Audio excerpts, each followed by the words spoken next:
Mencari jati diri sesungguhnya.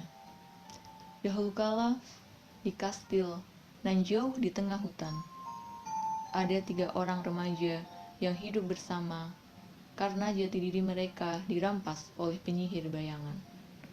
Anak laki-laki yang terjebak di dalam kotak berkata, "Kita harus menemukan kembali jati diri kita agar tak bertengkar dan hidup bahagia."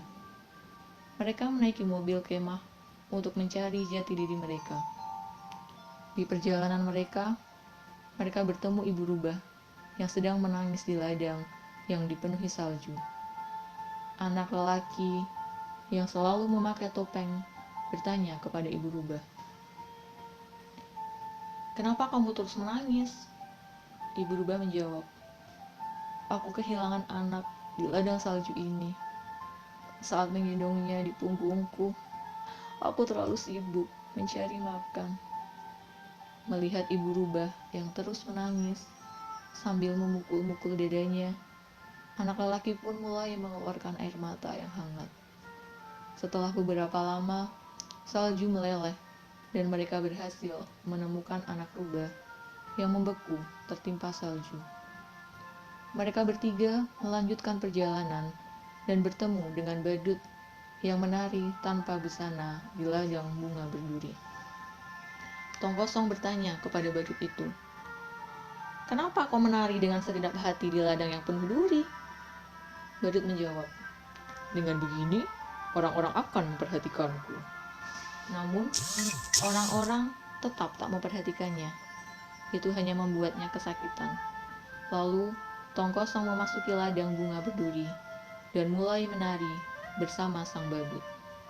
"Karena aku adalah Tong Kosong, tertusuk diri tak membuatku terluka." Saat setelah Tong Kosong mulai berlari dan menari, terdengar suara yang sangat nyaring dari dalam tubuhnya.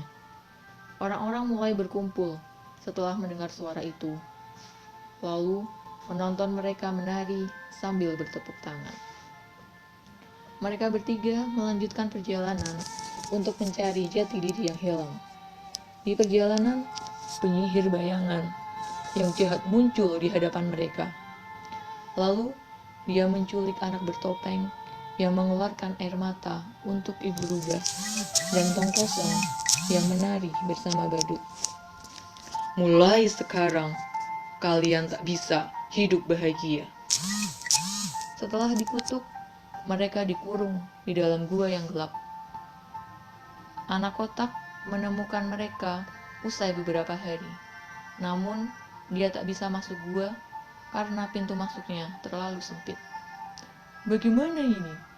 Jika ingin masuk ke dalam gua, aku harus melepaskan topeng ini. Aku harus melepaskan kotak ini."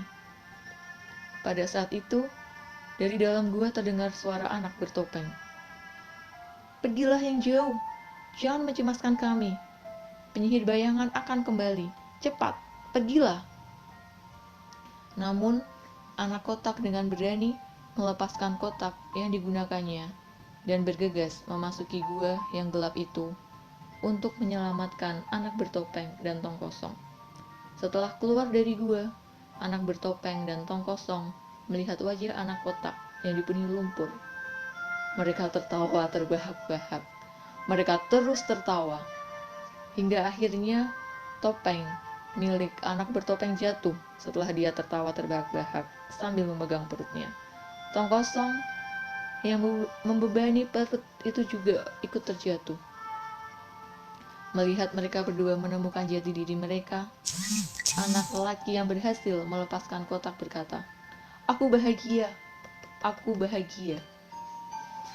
Apa yang dirampas oleh penyihir bayangan bukanlah jati diri mereka yang sesungguhnya, tapi keberanian untuk mencari kebahagiaan.